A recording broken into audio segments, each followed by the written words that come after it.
അള്ളാഹു നമ്മളെ കാക്കുമാറാകട്ടെ. 3 തെറ്റുകൾ. 1, മാതാപിതാക്കളെ വേദനിപ്പിക്കുന്നവന് മരണത്തിന് ശേഷം വേറെ ഇവിടെ വെച്ച് തന്നെ അള്ളാഹു തരും. അള്ളാഹു നമ്മളെ കാക്കുമാറാകട്ടെ. എത്രയോ പേര് അനുഭവിക്കണില്ലേ? മാതാപിതാക്കളെ കണ്ണുനീര് കുടിപ്പിച്ച ഒരുത്തനെങ്കിലും നേരെയായിട്ടുണ്ടോ മനുഷ്യ ഈ ലോകത്ത്?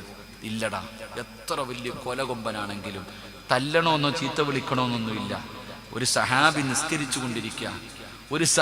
നിസ്കരിച്ചു കൊണ്ടിരിക്കുമ്പോൾ ഒരു മഹാൻ സഹാബി എന്നൊരു മഹാൻ നിസ്കരിച്ചു കൊണ്ടിരിക്കുമ്പോൾ ഉമ്മ വെളിയിൽ വന്ന് നിന്ന് വിളിച്ചു, മോനെ ജുറൈജ്.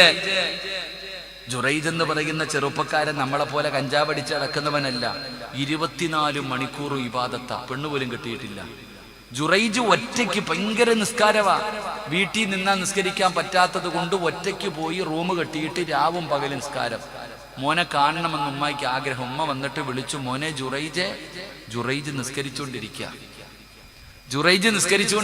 കൈയടിച്ചില്ല.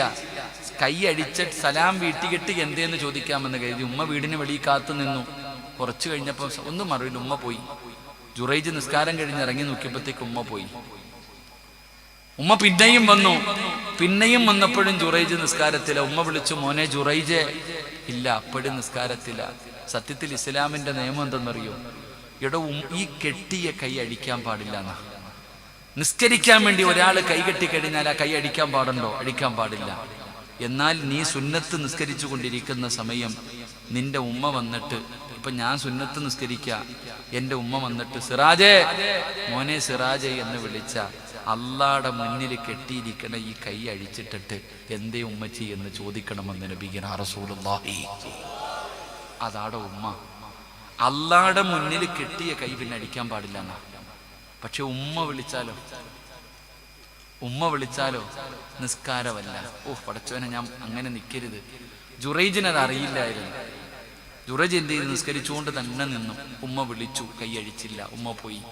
പക്ഷെ 3ാമതും വന്നു, അപ്പോഴും നിസ്കാരം. പക്ഷെ ഉമ്മയുടെ മനസ്സ് വേദനിച്ചു. എൻ്റെ വല്ലാത്ത നിസ്കാരല്ലേ അള്ളാഹുവേ, മരിക്കുന്നതിന് മുമ്പ് ഇവനെ ഒന്ന് നാണം കെടുത്തിയേക്കണേ പടച്ചവനെ, ഒരൊറ്റ വാക്ക്. അവൻ എത്രയും വലിയ നിസ്കാരവും വലിയ ഇതും. പടച്ചവനെ, ഇവനെ മരിക്കുന്നതിന് മുമ്പ് നീ ഇവനെ ഒന്ന് നാണം കെടുത്തണം പടച്ചവനെ. ഉമ്മ ഒറ്റ വാക്കും പറഞ്ഞിട്ട് പോയി. ജുറൈജ് ഇതൊന്നും അറിഞ്ഞില്ല. പടച്ചവനെ, ജുറൈജ് ചെറുപ്പക്കാരനാ. ആ നാട്ടിലെ ഏറ്റവും വഴിപടച്ച ഒരു സുന്ദരിയായ പെണ്ണുണ്ട്. ഇവനെ എപ്പോഴും ലൈനടിക്കുന്നുണ്ട്. പക്ഷെ ജുറൈജ് വീഴണില്ല.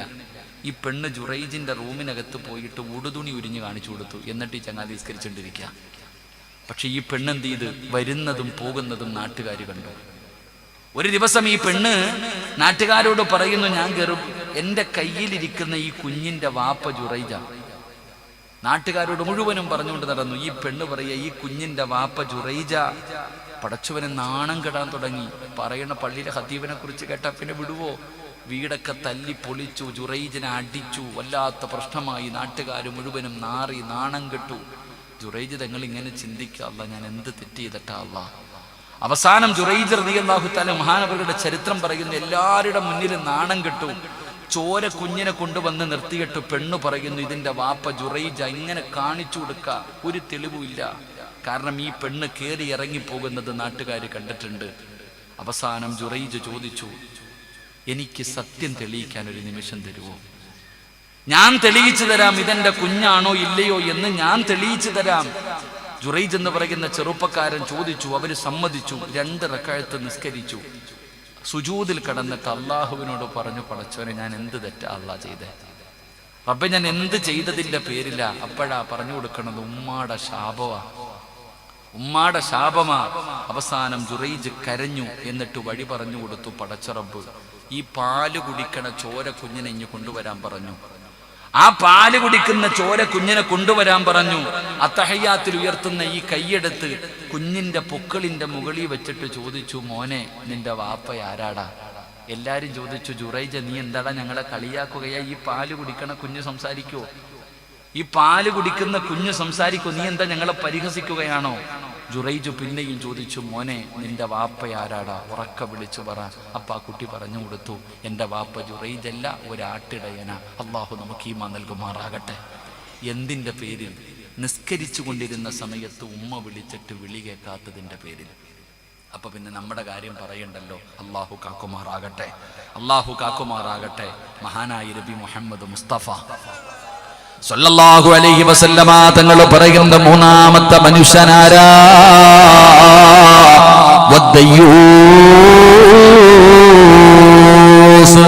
ദയ്യൂസ് എന്ന് പറഞ്ഞാൽ ആരാണ്?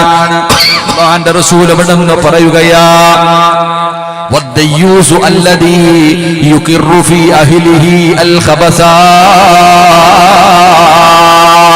ഞാൻ എന്റെ വിഷയത്തിലേക്ക് കടന്നു വരികയാ. അല്ലാഹുവിന്റെ പ്രവാചകൻ പറയുന്ന സ്വർഗ്ഗത്തിലേക്ക് കടക്കാൻ കഴിയാത്ത മൂന്നാമത്തെ മനുഷ്യനാരെന്നറിയുവോ? തന്റെ ഭാര്യ, തന്റെ മക്കള്, പടച്ചവരെ തന്റെ ഭാര്യ സന്താനങ്ങൾ, തന്റെ പ്രിയപ്പെട്ട ഭാര്യയുണ്ടല്ലോ, ആ പ്രിയപ്പെട്ട ഭാര്യയ്ക്ക് വൃത്തികേടിന് സമ്മതം കൊടുക്കുന്ന ഭർത്താവ്. എന്ത് മോശമായ കാര്യവും ചെയ്യാൻ, ഏത് വൃത്തികേടുകളെ ചെയ്യുവാനും സമ്മതം കൊടുക്കുന്ന ഭർത്താവ്.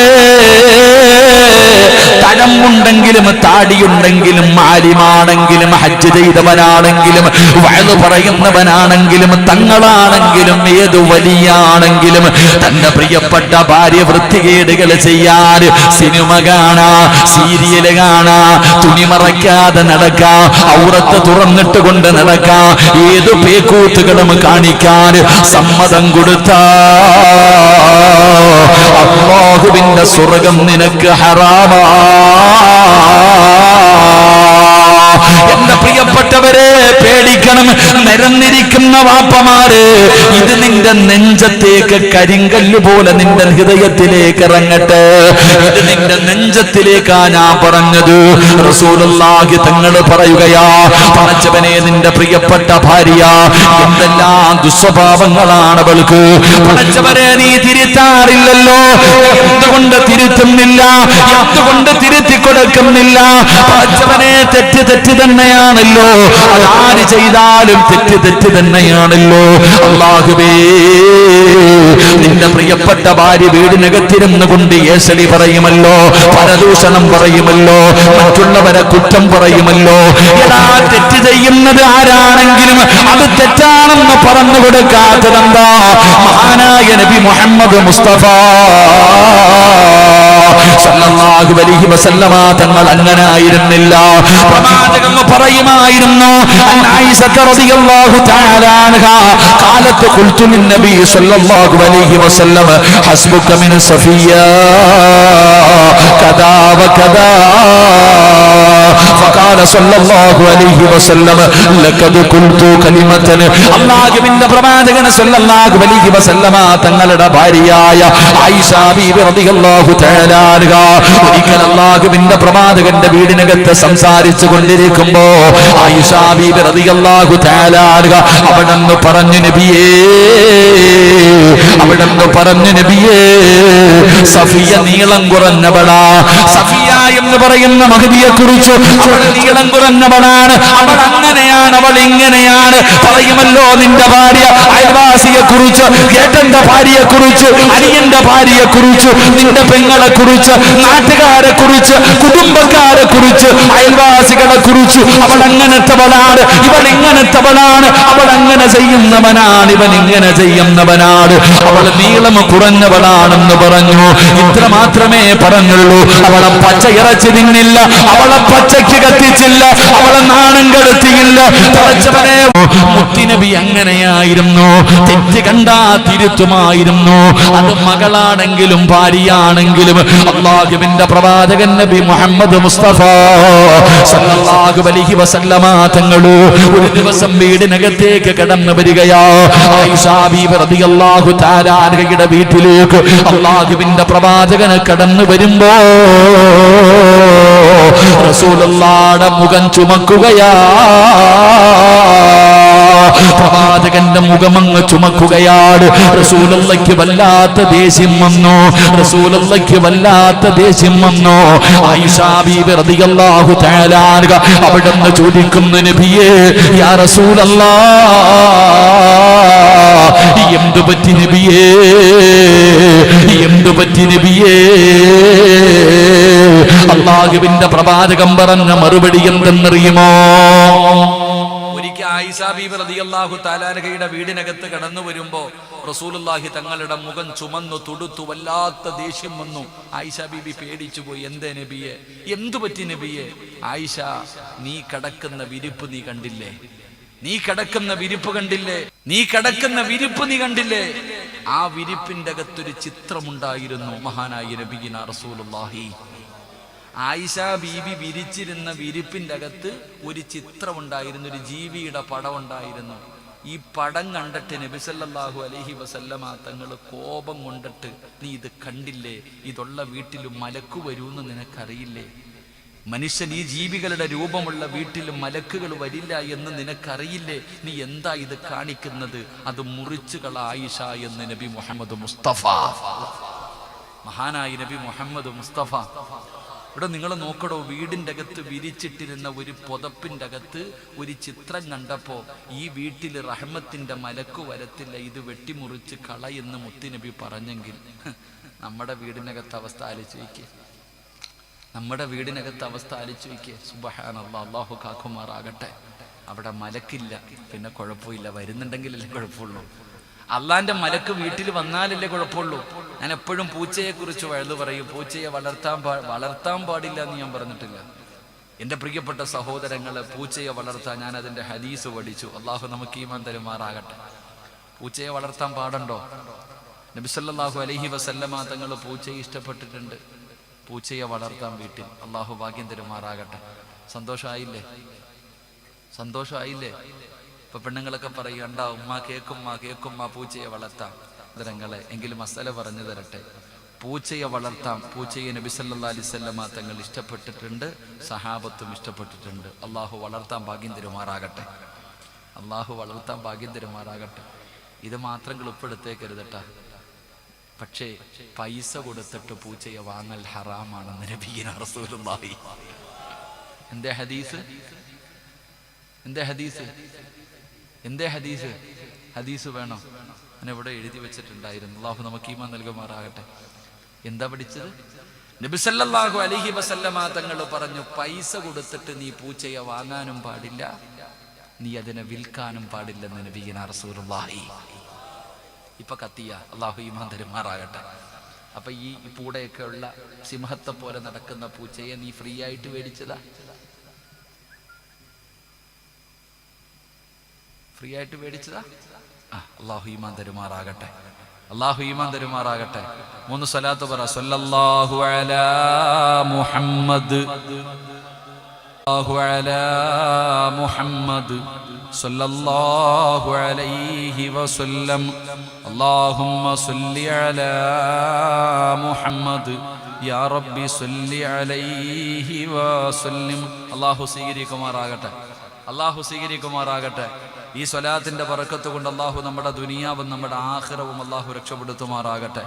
എൻ്റെ പ്രിയപ്പെട്ട സഹോദരങ്ങളെ, മഹാനായ നബി മുഹമ്മദ് മുസ്തഫ, മഹാനായ നബി മുഹമ്മദ് മുസ്തഫ സല്ലല്ലാഹു അലൈഹി വസല്ലമ തങ്ങൾ അവിടെന്ന് പറഞ്ഞു തരികയാ. അതുകൊണ്ട് എൻ്റെ പ്രിയപ്പെട്ടവരോട് ഞാൻ ഹദീസ് പറഞ്ഞുതരാം ഇൻഷാ അല്ലാഹ്. എന്തായാലും വെറുതെ പറഞ്ഞ് എന്തായാലും വിവാദത്തിന് കൊടുക്കില്ല. ഞാൻ അതിന്റെ ഹദീസ് ഇൻഷാ അല്ലാഹ് അവസാനം ഞാൻ പറയും. അല്ലാഹു നമുക്ക് ഈമാൻ നൽകുമാറാകട്ടെ. എൻ്റെ പ്രിയപ്പെട്ടവരെ, അല്ലാഹുവിന്റെ പ്രവാചകൻ സല്ലല്ലാഹു അലൈഹി വസല്ലമ തങ്ങൾ പറയുകയാ, അല്ലാഹുവിന്റെ പ്രവാചകൻ അവിടെന്ന് പറയുകയാണ്, സ്വഹാബ, തെറ്റ് കണ്ടാ നിങ്ങൾ തിരുത്തണേ. നിങ്ങളുടെ ഭാര്യയ്ക്ക് നിങ്ങൾ അനുവാദം കൊടുക്കരുത്, നിങ്ങളുടെ ഭാര്യയ്ക്ക് നിങ്ങൾ സമ്മതം കൊടുക്കരുത്. എന്റെ പ്രിയപ്പെട്ടവരെ, അല്ലാഹുവിന്റെ പ്രവാചകൻ സല്ലല്ലാഹു അലൈഹി വസല്ലമ തങ്ങൾ അവിടെന്ന് പറയുമ്പോ ഈ നിരന്നിരിക്കുന്ന എന്റെ പ്രിയപ്പെട്ടവരോട് ചോദിക്കുകയാണ്, നമ്മുടെ വീടിന്റെ അകത്ത് നടക്കുന്ന അനാചാരങ്ങള്, നമ്മുടെ വീടിന്റെ അകത്ത് നടക്കുന്ന ഓരോ കാര്യങ്ങൾ നമ്മൾ കാണുന്നവരാണ്, കേൾക്കുന്നവരാണ്. പക്ഷേ നമ്മൾ തിരുത്തുകയില്ലല്ലോ, നമ്മളത് തിരുത്താൻ തയ്യാറല്ലല്ലോ. എന്തുകൊണ്ട് നമ്മളത് തിരുത്തി കൊടുക്കുന്നില്ല? അല്ലാഹുവിന്റെ മുന്നിൽ രക്ഷപ്പെടാൻ തലമറയ്ക്കാതെ നടക്കുന്നത് പാപമാണെന്നറിയാത്ത ഏതു മനുഷ്യനാവുള്ളത്? ഉടുതുണി ഉരിഞ്ഞിട്ട് കിടന്ന് ആടുന്ന ആണിന്റെയും പെണ്ണിന്റെയും സിനിമ കണ്ട് ആസ്വദിക്കുന്നത് പാപമാണെന്നറിയാത്ത ഏതു ഭർത്താവുള്ളത്? നിസ്കരിക്കാതെ കിടക്കുന്നത് പാപമാണെന്നറിയാത്ത ഏത് ഭർത്താവുള്ളത്? എല്ലാവർക്കും അറിയുമല്ലോ. പക്ഷേ നമ്മൾ തിരുത്താൻ പ്രിയപ്പെട്ട പ്രിയപ്പെട്ട സഹോദരങ്ങള്, നിങ്ങൾ വല്ലാതെ പേടിക്കണം സഹോദരാ. അല്ലാഹുവിന്റെ പ്രവാചകൻ നബി മുഹമ്മദ് മുസ്തഫ സല്ലല്ലാഹു അലൈഹി വസല്ലമ തങ്ങൾ അവിടുന്ന് പറയുകയാ, പടച്ചവനെ നമ്മുടെ മക്കൾ ഇതെല്ലാം കണ്ടുകൊണ്ടല്ലേ വളരുന്നത്, നമ്മുടെ മക്കൾ ഇതൊക്കെ കണ്ടുകൊണ്ടാണ് വളരുന്നത്. പടച്ചവനെ ബാപ്പയും ഉമ്മയുടെയും സ്വഭാവം മക്കള് കണ്ടുകൊണ്ട് വളരുകയാ. എന്തിനാ സഹോദരാ പെണ്ണിനെ ഇത്രയും സൂക്ഷിക്കാ പറയുന്നത്? എന്തിനാ? പെണ്ണിനോട് വല്ലാത്ത ദേഷ്യമുള്ളത് കൊണ്ടല്ല, ഒരു പെണ്ണിന്റെ വിഷയത്തിൽ ഭർത്താവും മാതാപിതാക്കളും സൂക്ഷിക്കണമെന്ന് പറയാറുള്ള കാരണം എന്താ? ഒരു പെണ്ണ് നന്നായാ എല്ലാം നന്നാകുമല്ലോ, ഒരു പെണ്ണ് നന്നായാ ലോകം നന്നാകുമല്ലോ. വൽ വലദു തയ്യിബു യഖ്റുജു നബാതുഹു ബിഇദ്നി റബ്ബി. അല്ലാഹുവിന്റെ പരിശുദ്ധമായ ഖുർആൻ പറഞ്ഞല്ലോ, ഒരു നല്ല ഉമ്മയുടെ വയറ്റിന്റെ അകത്തെ നല്ല മക്കൾ ജനിക്കാറുള്ളൂ, ഒരു നല്ല ഉമ്മയുടെ ഗർഭാശയത്തിലെ നല്ല മക്കൾ ജനിക്കാറുള്ളൂ. അല്ലാഹുവിന്റെ ഖുർആനാണ് പറഞ്ഞത്. എന്റെ പ്രിയപ്പെട്ട പെങ്ങള്, ഒരു നല്ല ഉമ്മാനെ നിനക്ക് ഞാൻ പരിചയപ്പെടുത്തട്ടെ, ഒരു നല്ല ഉമ്മയെ ഞാൻ നിനക്ക് പറഞ്ഞു തരാ. പെണ്ണ് കെട്ടാൻ നടക്കുന്ന ചെറുപ്പക്കാര്, പെൺമക്കൾക്ക് ആ ഭർത്താവിനെ തെരഞ്ഞു നടക്കുന്ന ഉപ്പമാരോട് നിങ്ങൾക്ക് ഞാൻ ഒരു നല്ല പെണ്ണിനെ പറഞ്ഞു തരാ. മഹാനായ സയ്യിദുനാ ഉമർ ഇബ്നുൽ ഖത്താബ്, ഉമർ ഇബ്നുൽ ഖത്താബ് റളിയല്ലാഹു തആല അൻഹു പടച്ചവനെ റസൂലുള്ളാഹി പറഞ്ഞല്ലോ, നിങ്ങൾ വിവാഹം കഴിക്കുന്ന സമയത്ത് പരിഗണിക്കേണ്ടത് ദീനുള്ള പെണ്ണിനെ വേണം വിവാഹം കഴിക്കണമെന്ന് അല്ലാഹുവിന്റെ റസൂൽ പറഞ്ഞല്ലോ. മഹാനായ ഉമർ ഇബ്നുൽ ഖത്താബ് റളിയല്ലാഹു തആല അൻഹു രാജാ ഖലീഫയായിട്ടിരിക്കുമ്പോ രാത്രി ഇറങ്ങി നടക്കുകയാണ്, രാത്രിയിൽ ഇറങ്ങി നടക്കുകയാണ്. തന്റെ ജനങ്ങളുടെ അവസ്ഥയെ കുറിച്ചറിയാ ഉമർ തങ്ങൾ ഉറക്കമൊടിച്ചിട്ട് നടക്കുകയാ. ഉമർ ഇബ്നുൽ ഖത്താബ് റളിയല്ലാഹു തആല അൻഹു രാത്രിയിൽ ഇങ്ങനെ നടന്നു പോകുമ്പോ അതാ ഒരു കുടിലിനകത്ത് വഴക്ക് നടക്കുകയാ. ഒരുമ്മയും മകളും കൂടെ വീടിനകത്ത് വല്ലാത്ത വഴക്ക് നടക്കുകയാ. ഉമർ ഇബ്നുൽ ഖത്താബ് റളിയല്ലാഹു തആല അൻഹു ആ വീടിന്റെ ചാരത്തേക്ക് കടന്നു പോവുകയാണ്. ഒരുമ്മയും മകളും വല്ലാതെ വഴക്ക് കൂടുകയാണ്. എന്താ കാരണമെന്നറിയുവോ? ഉമ്മ പറഞ്ഞു, മോളെ പാലിൽ വെള്ളം കലർത്താൻ ഉമ്മ പറയുകയാ. ഉമ്മ തന്നെ മകളോട് പറയുന്നു പാലിൽ വെള്ളം കലർത്താൻ. ഉമ്മയോട് തന്റെ പൊന്നുമോള് പറഞ്ഞു, ഉമ്മ ഉമർ ഇബ്നുൽ ഖത്താബാണ് രാജ്യം ഭരിക്കുന്നത്, ഉമർ ഇബ്നുൽ ഖത്താബാണ് രാജ്യം ഭരിക്കുന്നത്. പടച്ചവനെ അതാ പിടിച്ചാൽ വല്ലാത്ത ശിക്ഷയാണല്ലോ. ഉമർ തങ്ങൾ വീടിന്റെ വെളിയിൽ നിന്ന് കേൾക്കുകയാണ്. പൊന്നുമകൾ ഉമ്മയോട് പറയുകയാ. ആ സമയത്ത് ഉമ്മ പറയുന്നു, മോളെ ഉമറങ്ങു മദീനയിലല്ലേ, ഉമർ തന്റെ വീടിനകത്തല്ലേ, ഈ രാത്രിയിൽ നമ്മൾ വെള്ളമൊഴിക്കുന്നത് ഉമർ അറിയില്ലല്ലോ, പിന്നെ എന്തിനാ പേടിക്കുന്നത്? പാലിന്റെ അകത്ത് വെള്ളമൊഴിക്കാൻ ഉമ്മ അതാ പൊന്നുമകളോട് അവിടെ നിന്ന് കൽപ്പിക്കുമ്പോ പൊന്നുമോള് പറഞ്ഞു, ഉമ്മ ഉമർ കണ്ടില്ലെങ്കിലും അല്ലാഹു കാണുമല്ലോ, ഉമർ അറിഞ്ഞില്ലെങ്കിലും ഈ ലോകത്തിന്റെ അധിപനായ അല്ലാഹു അറിയുമല്ലോ. പടച്ചവരെ പൊന്നുമകൾ ഉമ്മയോട് പറഞ്ഞു കൊടുക്കുകയാ. ഉമർ ഇബ്നുൽ ഖത്താബ് റളിയല്ലാഹു തആല അൻഹുവിന്റെ കണ്ണ് നിറയുകയാണ്. ഉമർ തങ്ങൾ തന്റെ വീട്ടിലേക്ക് പോയി. പടച്ചവനെ സുബഹി നമസ്കാരം കഴിഞ്ഞു. ആ വീട്ടുകാരെ കുറിച്ച് അന്വേഷിക്കുകയാണ്. ആ വീട്ടുകാർ മരണമാണ്, അവർക്ക് വല്ലാത്ത പട്ടിണിയാണ്. ഒട്ടകത്തിന്റെ പാല് കറന്നിട്ട് അത് വിറ്റിട്ട് കിട്ടുന്ന പൈസ കൊണ്ടാണ് ആ കുടുംബം കഴിയുന്നത്. ഉമ്മ തന്റെ പൊന്നുമകളോട് പാലിൽ വെള്ളം കലർത്താൻ പറയാറുള്ള കാരണം എന്തെന്നറിയോ? ഒട്ടകത്തിന്റെ പാല് കുറഞ്ഞിരിക്കുകയാ. ഒട്ടകത്തിന്റെ പാല് കുറഞ്ഞു പോയപ്പോ കഴിക്കാൻ ഭക്ഷണമില്ല, വീടിന്റെ അകത്ത് പട്ടിണിയാണ്. അതുകൊണ്ടാണ് ഉമ്മ തന്റെ പൊന്നുമകളോട് പാലില് വെള്ളം കലർത്താൻ പറഞ്ഞിരിക്കുന്നത്. ഉമർ തങ്ങൾ അറിയുകയാ, ഉമർ തങ്ങൾ അറിയുകയാ. ഇസ്ലാമിന്റെ രണ്ടാമത്തെ ഖലീഫയായ മഹാനായ സയ്യിദുനാ ഉമർ ഇബ്നുൽ ഖത്താബ് റളിയല്ലാഹു തആല അൻഹു തന്റെ വീട്ടിലേക്ക് കടന്നു പോവുകയാണ്. തന്റെ വീടിനകത്തേക്ക് കടന്നു പോവുകയാണ്. തന്റെ ആമക്കളെ വിളിക്കുകയാണ്. എന്നിട്ട് ഉമർ തങ്ങൾ പറഞ്ഞു, മക്കളെ, ഒരു പാവപ്പെട്ട യതീമായ പെൺകുട്ടിയുണ്ട്. അല്ലാഹുവിനെ വല്ലാത്ത പേടിയുള്ള പെൺകുട്ടിയാണ്. എനിക്ക് വിവാഹം കഴിക്കാൻ കഴിയുമായിരുന്നെങ്കിൽ ഞാൻ ആ പെൺകുട്ടിയെ വിവാഹം കഴിക്കുമായിരുന്നു. എനിക്കതിന് കഴിയില്ലല്ലോ. അതുകൊണ്ട് നിങ്ങളിൽ ആരാ വിവാഹം കഴിക്കുന്നത്? മഹാനായ ഉമർ ഇബ്നുൽ ഖത്താബ് റളിയല്ലാഹു തആല അൻഹു തന്റെ മക്കളോട് ചോദിക്കുകയാണ്. ആസിം എന്ന് പറയുന്ന മകനോട് രണ്ട് മക്കളെ വിളിച്ചു നിർത്തിയിട്ട് പറയുകയാണ്, പെണ്ണ് കെട്ടാൻ പറ്റുമായിരുന്നെങ്കിൽ ഞാൻ കെട്ടുമായിരുന്നു ആ പെണ്ണിന്. കാരണം അവൾ അല്ലാഹുവിനെ പേടിയുള്ളവളാ. അവൾ അല്ലാഹുവിനെ പേടിയുള്ള ഒരു പെണ്ണാ. അവൾ തെറ്റ് ചെയ്യാത്ത പെണ്ണാണ്. അവൾ ഹറാമ് ചെയ്യാത്ത പെണ്ണാണ്. പടച്ചവനെ പേടിച്ച് നടക്കുന്ന പെണ്ണാണ്. അതുകൊണ്ട് മക്കളെ, നിങ്ങളിൽ ആരാണ് അവളെ വിവാഹം കഴിക്കുന്നത്?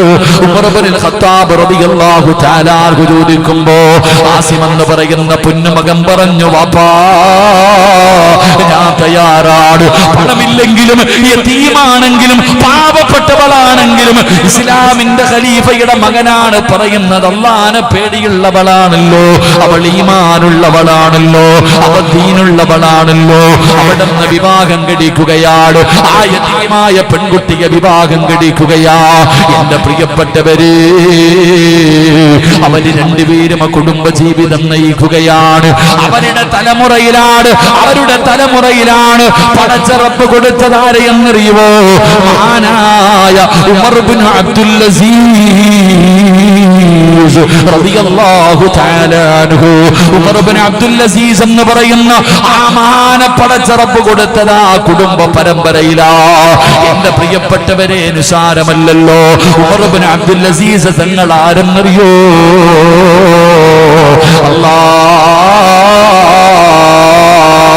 പടച്ചവനെ, സക്കറാത്തിന്റെ അവസ്ഥയിൽ കിടക്കുകയാ. മരണത്തോട് മല്ലടിച്ചുകൊണ്ട് കിടക്കുമ്പോ തന്റെ പ്രിയപ്പെട്ട ഭാര്യ ഓടി വരികയാണ്. മരണത്തോട് മല്ലടിക്കുന്ന ഭർത്താവിന്റെ ചാരത്ത് വന്ന് നിൽക്കുകയാ. എന്തിനാ ഖിദ്മത്ത് ചെയ്യാറ്? മരിക്കാൻ പോകുകയാണല്ലോ, അവസാനമായിട്ടൊന്ന് ഖിദ്മത്ത് ചെയ്യാറ്. തന്റെ പ്രിയപ്പെട്ട ഭർത്താവിന്റെ ചാരത്ത് വന്ന് നിൽക്കുമ്പോ ഉമർ ഇബ്നു അബ്ദുൽ അസീസ് തങ്ങൾ പറയുന്നു, പെണ്ണേ, നീ എനിക്കെല്ലാം പൊരുത്തപ്പെടണ. യാത്ര പറയുകയാണ്. എന്നിട്ട് പറഞ്ഞു, നീ വീടിന്റെ വെളിയിലിറങ്ങ്.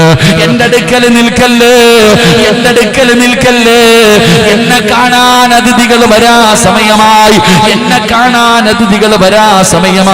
നീ വീടിന്റെ പുറത്തിറങ്ങണേ. ഉമർ ഇബ്നു അബ്ദുൽ അസീസ് റളിയല്ലാഹു തആല അൻഹു മരണത്തോട് മല്ലടിച്ചു കൊണ്ടിരിക്കുന്ന സമയം തന്റെ ചാരത്ത് നിൽക്കുന്ന ഭാര്യയെ പുറത്തിറക്കുകയാ. വാതിലടയ്ക്കാൻ പറഞ്ഞു. ഉമർ ഇബ്നു അബ്ദുൽ അസീസ് തങ്ങളുടെ ഭാര്യയുണ്ടല്ലോ, പടച്ചവനെ, ഭർത്താവ് വീടിനകത്ത് കിടന്ന് സംസാരിക്കുകയാ. അവിടുന്ന് സലാമടക്കുകയാ. എന്തൊക്കെയോ സംസാരിക്കുന്നുണ്ട്. പടച്ചവനെ, ഉമർ ഇബ്നു അബ്ദുൽ അസീസ് തങ്ങളുടെ ഭാര്യ ഒളിഞ്ഞു നോക്കുകയാണ്. ആരോടാണ് ഭർത്താവ് സംസാരിക്കുന്നത്? ആരോടാണ് തന്റെ പ്രിയപ്പെട്ട ഭർത്താവ് സംസാരിക്കുന്നത്? പടച്ചവനെ, ഒന്നും കാണുന്നില്ലല്ലോ. അവസാനം കുറച്ചു കഴിഞ്ഞപ്പോ വീടിന്റെ റൂമിന്റെ അകത്ത് ശബ്ദമില്ല. റൂമിന്റെ അകത്ത് ശബ്ദം കേൾക്കുന്നില്ല. പടച്ചവനെ, വാതില് തുറന്നു. റൂമിന്റെ അകത്ത് വല്ലാത്ത പരിമളമാ, വല്ലാത്ത സുഗന്ധമടിക്കുകയാ. പടച്ചറബ്ബേ, ചെന്ന് നോക്കിയിട്ട് തന്റെ പ്രിയപ്പെട്ട ഭർത്താവിന്റെ മുഖത്തിട്ടിരിക്കുന്ന വെള്ളത്തുണി ഉയർത്തുമ്പോ, അല്ലാഹുവേ, ചിരിച്ചുകൊണ്ട് മരിച്ചു കിടക്കുകയാ. ഭാര്യ വീടിന്റെ വെളിയിൽ നിന്നിട്ട് തന്റെ ഭർത്താവ് മലക്കുകളോട് സംസാരിക്കുന്നത് കേൾക്കുകയാണ്, സലാമടക്കുന്നത് കേൾക്കുകയാണ്. ലാ ഇലാഹ ഇല്ലല്ലാഹ് എന്ന് ശഹാദത്ത് കലിമ പറഞ്ഞിട്ട് മുഖത്തേക്ക് തുണിയിട്ട ഭർത്താവ് പിന്നെ എഴുന്നേറ്റില്ല. പടച്ചവനെ, ആ മഹാനാണ് ഉമർ ഇബ്നു അബ്ദുൽ അസീസ്. പടച്ചവനെ, മയ്യത്ത് കുളിപ്പിച്ചവർ നോക്കുമ്പോ ശരീരം മുഴുവനും വലിയ വലിയ അടയാളങ്ങൾ കാണുകയാ. ചാട്ടവാറ് കൊണ്ട് തല്ലിയ അടയാളങ്ങൾ കാണുകയാ. എങ്ങനെയാണിത് സംഭവിച്ചതെന്നറിയില്ലല്ലോ, എങ്ങനെയാണിത് സംഭവിച്ചതെന്നറിയില്ലല്ലോ. ഉമർ ഇബ്നു അബ്ദുൽ അസീസ് തങ്ങളുടെ വീട്ടിലേക്ക് ജനങ്ങൾ കടന്നു വരികയാണ്. എന്നിട്ട് ചോദിച്ചു, നിങ്ങളുടെ ഭർത്താവിനെ കുറിച്ച് നിങ്ങളുടെ അഭിപ്രായം എന്താ? മരണപ്പെട്ടു പോയ ഭർത്താവിനെ കുറിച്ച് തന്റെ ഭാര്യയോട് അവിടുന്ന് ജനങ്ങൾ അഭിപ്രായം ചോദിച്ചപ്പോ അവിടുന്നൊരു ഭാര്യ പറഞ്ഞ മറുപടി എന്തെന്നറിയോ? ഈ ലോകത്ത് അല്ലാഹനെ പേടിയില്ല, എന്റെ ഭർത്താവിനെ പോലെ പടച്ചറപ്പിനെ പേടിച്ച ഒരു മനുഷ്യനെ ഞാൻ ഈ ലോകത്ത് കണ്ടിട്ടില്ല. എന്റെ ഭർത്താവിനെ പോലെ അല്ലാഹുവിനെ ഭയന്ന് ജീവിച്ച ഒരു മനുഷ്യനെ ഈ ലോകത്ത് ഞാൻ കണ്ടിട്ടില്ല എന്ന് ഉമർ ഇബ്നു അബ്ദുൽ അസീസ് തങ്ങളെ കുറിച്ച് തന്റെ പ്രിയപ്പെട്ട ഭാര്യ പോലും പറഞ്ഞെന്ന് ചരിത്രം പറയുമ്പോ ഈ സദസ്സിൽ ഒരുമിച്ച് കൂടിയവരോട് പറയുകയാ, പാഠമുണ്ടടാ ചെറുപ്പക്കാരാ, ദീനുള്ള പെണ്ണിനെ തെരഞ്ഞു നടന്നോ. പണവും സൗന്ദര്യവും കുടുംബ മഹിമയും മാത്രമല്ല, ദീൻ വേണേ, അല്ലാഹുവിനെ പേടി വേണേ. അതുകൊണ്ട് ഇവിടെ ഒരുമിച്ച് കൂടിയവരോട് പറയുകയാ, അല്ലാഹു നിന്നെ ഏൽപ്പിച്ചിരിക്കുന്ന അമാനത്താണ് നിന്റെ ഭാര്യ, നിന്റെ പൊന്നുമക്കളുണ്ടല്ലോ. അവരെന്ത് തെറ്റ് ചെയ്താലും തിരുത്തടേ, അനുവാദം കൊടുക്കരുത്, ഒരിക്കലും നീ സമ്മതിക്കരുത്. എന്തൊക്കെ വിഷയം സംഭവിച്ചാലും നിന്റെ വീടിന്റെ അകത്ത് ഹറാമ് ചെയ്യാൻ അനുവദിക്കരുത്. മഹാനായ ആദരവായ പ്രവാചകൻ നബി മുഹമ്മദ് മുസ്തഫ സല്ലല്ലാഹു അലൈഹി വസല്ലമ തങ്ങൾ പറയുകയാ, നാളെ പടച്ച റബ്ബിന്റെ പരലോകത്ത് വെച്ചൊരു ഭാര്യയും ഭർത്താവും തമ്മിലടിക്കുകയാ. നാളെ അല്ലാഹുവിന്റെ കോടതിയിൽ ഒരു ഭാര്യയും ഭർത്താവും ഇവിടെ കിടന്ന് വഴക്ക് കൂടുന്നത് പോലെ നാളെ പടച്ച റബ്ബിന്റെ കോടതിയിൽ കിടന്ന് വഴക്ക് കൂടുകയാണ്. ആരാണെന്നറിയുവോ? എന്തിനാ വഴക്ക് കൂടുന്നതെന്നറിയോ? എന്തിനാ വഴക്ക് കൂടുന്നതെന്നറിയോ? എന്നെ നശിപ്പിച്ചത് നിങ്ങളാ. നിസ്കരിക്കാതെ കിടന്നപ്പോ നിങ്ങൾ പറഞ്ഞാ ഞാൻ അനുസരിക്കുമായിരുന്നല്ലോ, എന്നെ കൊണ്ട് ചെയ്യിപ്പിച്ചില്ലല്ലോ. നിങ്ങൾ എഴുന്നേറ്റ് പള്ളിയിൽ പോയി എന്നെ നിസ്കരിക്കാൻ നിങ്ങൾ വിളിച്ചുണർത്തിയില്ലല്ലോ. ഞാൻ തലമറയ്ക്കാതെ നടന്നപ്പോ, ഞാൻ ചുരിദാറും സാരിയും ഉടുത്തിയിട്ട് നടന്നപ്പോ നിങ്ങളിത് തെറ്റാണെന്ന് എനിക്ക് പറഞ്ഞു തന്നില്ലല്ലോ. എന്നെ പിഴപ്പിച്ചത് നിങ്ങളാണല്ലോ, നിങ്ങളെ പിഴപ്പിച്ചത് നിങ്ങളാണല്ലോ എന്ന് പറഞ്ഞുകൊണ്ടൊരു ഭാര്യയും ഭർത്താവും നാളെ പരലോകത്ത് കിടന്ന് പരസ്പരം അങ്ങോട്ടും ഇങ്ങോട്ടും വഴക്ക് കൂടുമെന്ന് നബി മുഹമ്മദ് മുസ്തഫ സല്ലല്ലാഹു അലൈഹി വസല്ലമ തങ്ങൾ പറയുമ്പോ, എന്റെ പ്രിയപ്പെട്ടവരെ, ഒരു മണിയോടടുക്കുകയാണ്. നമുക്ക് അല്ലാഹുവിന്റെ മുന്നിലൊന്ന് ദുആ ചെയ്തുകൂടെ? ഇത് ശഅബാനിന്റെ രാത്രിയല്ലേ, അല്ലാഹുവിന്റെ റസൂലിന്റെ മാസമല്ലേ, അല്ലാഹുവിന്റെ റസൂലിന്റെ മാസമല്ലേ. ഈ പരിശുദ്ധമായ ശഅബാ മാസത്തിൽ പടച്ചറപ്പിന്റെ ദർബാറിലേക്ക് ഇരു കരങ്ങൾ ഉയർത്തിയിട്ട് റബ്ബിനോട് നമുക്കൊന്ന് ദുആ ചെയ്യണ്ടേ? അല്ലാഹ് ബറക്കത്ത് നൽകണേ അല്ലാ. പടച്ചവനെ, റമളാനിലേക്ക് എനിക്ക് നീ ആയുസ് നീട്ടി തരണേ അല്ലാ. പടച്ച റബ്ബിനോട് നമുക്ക് ദുആ ചെയ്യാം. അതുകൊണ്ട് ഈ സദസ്സിലിരിക്കുന്നവരോട് പറയുകയാ, എന്റെ പ്രിയപ്പെട്ടവരെ, അല്ലാഹുവിന്റെ ഇൽമു പഠിപ്പിക്കുന്ന ഒരു മദ്രസയുടെ പണി നടന്നുകൊണ്ടിരിക്കുകയാണ്. വളരെ തകൃതിയിലാണത് നടക്കുന്നത്. പടച്ചവനെ, ഒരു മാസം മുമ്പാണ് അതിന്റെ തറക്കല്ലിട്ടത്. ആ മദ്രസയുടെ പണി റബ്ബേ വല്ലാത്ത രീതിയിൽ നടന്നുകൊണ്ടിരിക്കുകയാ. നിങ്ങൾ കൊടുക്കുന്ന സഹായം കൊണ്ടാ, നിങ്ങൾ കൊടുക്കുന്ന സഹായം കൊണ്ടാ. ആരുടെ മുന്നിലും വലിയവനാകാനല്ല.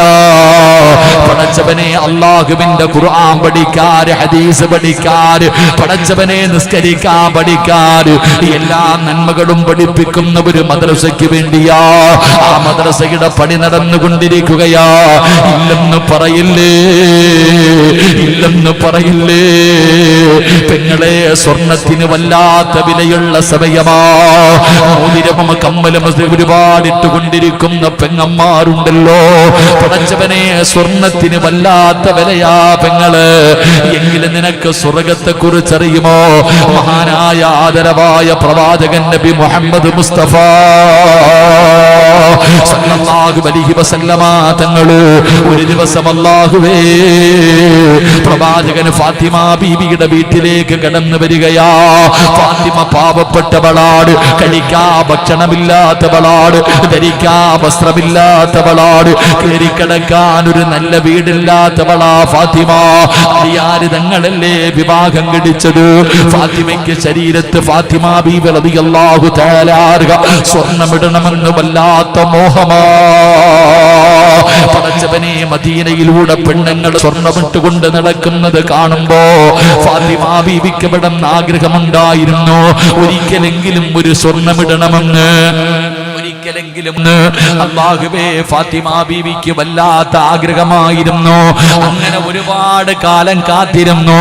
അവസാനം ഒരു ദിവസം മഹാനായ സയ്യിദുനാ അലി ഇബ്നു അബീ ത്വാലിബ് റളിയല്ലാഹു തആല അൻഹു ആദ്യമായിട്ട് ഫാത്തിമ ബീവിക്ക് ഒരു വള വാങ്ങിച്ചു കൊടുത്തു. ഇവിടെ നിന്നോ ഒരു വള കെട്ടി ഫാത്തിമ ബീവിയുടെ കയ്യിൽ കൊണ്ടു കൊടുക്കുമ്പോ അല്ലാഹുവിന്റെ റസൂലിന്റെ പൊന്നുമോളുടെ സന്തോഷമുണ്ടല്ലോ, അല്ലാഹുവിന്റെ റസൂലിന്റെ പൊന്നുമോളുടെ സന്തോഷമുണ്ടല്ലോ. അലിയാര് തങ്ങളെ കെട്ടിപ്പിടിച്ച് ചുംബനം കൊടുക്കുകയാ. കാരണം സ്വർണ്ണവള വാങ്ങി തന്നിരിക്കുകയാ, സ്വർണ്ണവള വാങ്ങി തന്നിരിക്കുകയാ. ഫാത്തിമയ്ക്ക് എങ്ങനെയും മടുക്കാൻ കഴിയാത്ത സന്തോഷമാ. അപ്പോഴാണ് അല്ലാഹുവിന്റെ റസൂല് വരുന്നത്. ആ വളയിട്ടിട്ട് ഒരുപാട് നേരമായില്ല, ആ വളയിട്ടിട്ട് ഒരുപാട് നേരമായില്ല. അപ്പോഴാണ് അല്ലാഹുവിന്റെ പ്രവാചകൻ തന്റെ പ്രിയപ്പെട്ട പിതാവ് വീട്ടിലേക്ക് കയറി വരികയാ.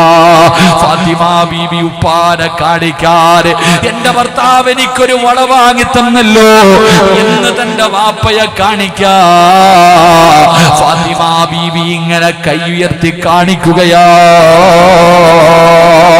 അല്ലാഹുവിന്റെ പ്രവാചകൻ വീട്ടിലേക്ക് കടന്നു വരുമ്പോ ഫാത്തിമ ബീവി റളിയല്ലാഹു തആല തന്റെ കയ്യിൽ കിടന്ന സ്വർണ്ണവള തന്റെ ഭർത്താവ് വാങ്ങിത്തന്ന വള ഒന്ന് കാണിക്കുകയാണ്. റസൂലുള്ള കാണട്ടെ, എന്റെ ഭർത്താവ് വാങ്ങിത്തന്ന വളയൊന്ന് കാണട്ടെ എന്ന് പറഞ്ഞുകൊണ്ട് തന്റെ കയ്യിൽ കിടക്കുന്ന വള ഇങ്ങനെ കാണിച്ചു കൊടുക്കുകയാണ്. വീടിന്റെ മുന്നിൽ വന്ന മുത്തുനബിയുണ്ടല്ലോ, വീടിന്റെ മുന്നിൽ വന്ന അല്ലാഹുവിന്റെ പ്രവാചകൻ വീടിന്റെ അകത്ത് കേറിയില്ല. അല്ലാഹുവിന്റെ റസൂല് വീടിന്റെ അകത്ത് കേറിയില്ല. അല്ലാഹുവിന്റെ പ്രവാചകൻ വീടിന്റെ അകത്ത് കേറിയില്ല. എന്റെ പ്രിയമുള്ളവരെ, അല്ലാഹുവിന്റെ റസൂൽ അവിടുന്ന് തിരിഞ്ഞു നടക്കുകയാ. അല്ലാഹുവിന്റെ പ്രവാചകൻ അവിടുന്ന് തിരിഞ്ഞു നടക്കുകയാ. മഹാനായ പ്രവാചകൻ സല്ലല്ലാഹു അലൈഹി വസല്ലമ തങ്ങൾ വീടിന്റെ മുന്നിലേക്ക് വന്ന പ്രവാചകൻ അവിടുന്ന് ഫാത്തിമ ഇറങ്ങി ഓടുകയാ. അല്ലാഹുവിന്റെ റസൂലിന്റെ പുറകെ ഓടുകയാ, അല്ലാഹുവിന്റെ റസൂലിന്റെ പുറകെ ഓടുകയാ. ഫാത്തിമ ബീബി റളിയല്ലാഹു തആല അൻഹ ഓടിച്ചെന്നിട്ട് വാപ്പയുടെ കയ്യിൽ പിടിച്ചിട്ട് ചോദിക്കുന്നു, വാപ്പാ എന്തേ ഉപ്പാ എന്നോട് പിണക്കമാണോ? എന്തേ വീടിന്റെ അകത്ത് കേറാത്തത്? എന്ത് പറ്റിയിപ്പാ? അല്ലാഹുവിന്റെ റസൂലിനോട് തന്റെ പൊന്നാര മകള് ചോദിക്കുകയാ. വാപ്പയോട് ചോദിക്കുന്നു, എന്തേ വാപ്പാ എന്റെ വീടിന്റെ അകത്ത് കേറാതെ പോകുകയാണോ? എന്നോട് പിണക്കമാണോ? ഞാൻ എന്ത് തെറ്റ് ചെയ്തത് കൊണ്ടാണ്? ഞാൻ എന്ത് തെറ്റാണ് ചെയ്തത്? അല്ലാഹുവിന്റെ റസൂലിനോട് ഫാത്തിമ ബീബി റളിയല്ലാഹു തആല അൻഹ ചോദിക്കുമ്പോ ഈ നന്ദാവരയിലെ ഉറൂസിന് കടന്നു വന്ന പെങ്ങന്മാര് പഠിക്കണം പെങ്ങളെ. റസൂലുള്ള പറഞ്ഞ മറുപടി എന്തെന്നറിയോ? മോളെ ഫാത്തിമ, അല്ലാഹുവിന്റെ പരിശുദ്ധമായ പള്ളിയുടെ പണി നടക്കുകയാ. അതാ മസ്ജിദുൻ നബവിയുടെ പണി നടന്നുകൊണ്ടിരിക്കുകയാണ്. അല്ലാഹുവിന്റെ പള്ളിയുടെ പണി നടക്കുമ്പോ എല്ലാവരും അല്ലാഹുവിന്റെ പള്ളിക്ക് വേണ്ടി സദഖ കൊടുക്കുകയാണ്. ഈ സമയത്ത് എന്റെ പൊന്നുമോളുടെ കയ്യിലൊരു വള കിടക്കുന്നല്ലോ. പള്ളിയുടെ പണി നടക്കുന്നു, എല്ലാരും അല്ലാഹുവിന്റെ പള്ളിയെ സഹായിക്കുമ്പോ എന്റെ പൊന്നുമോളുടെ കയ്യിലൊരു വള കിടക്കുന്നുണ്ടല്ലോ. എന്റെ പൊന്നുമോൾക്ക് സ്വർഗം വേണ്ടേ? എന്റെ പൊന്നുമോൾക്ക് സ്വർഗം വേണ്ടേ? അല്ലാഹുവിന്റെ റസൂല് ചോദിക്കുമ്പോ ഏത് വളയെന്നറിയോ? ഏത് വളയെന്നറിയോ? തന്റെ പ്രിയപ്പെട്ട ഭർത്താവ് എത്രയോ കാലം കഷ്ടപ്പെട്ട് ആദ്യമായിട്ട് ആഗ്രഹത്ത് പറയുന്നത് പള്ളിക്ക് പൈസ വേണ്ട സമയത്ത് എന്റെ പൊന്നുമോള് സ്വർണ്ണ വളയിട്ടുകൊണ്ട് നടക്കുകയാണോ? സ്വർഗം വേണ്ടേ ഫാത്തിമ? സ്വർഗം വേണ്ടേ ഫാത്തിമ? യാ റസൂലല്ലാഹ്, തന്റെ കയ്യിൽ കിടന്ന വള ഉരിയിട്ട് എനിക്ക് സ്വർഗം മതി നബിയേ. തന്റെ ഭർത്താവ് ആഗ്രഹത്തോടെ കൊണ്ടുകൊടുത്ത ആകെയുണ്ടായിരുന്ന വള ഊരിക്കൊടുത്തിട്ട് എനിക്ക് അല്ലാഹുവിന്റെ സ്വർഗം മതി എന്ന് പറഞ്ഞ് ഊരിക്കൊടുത്ത ഫാത്തിമ ബീവി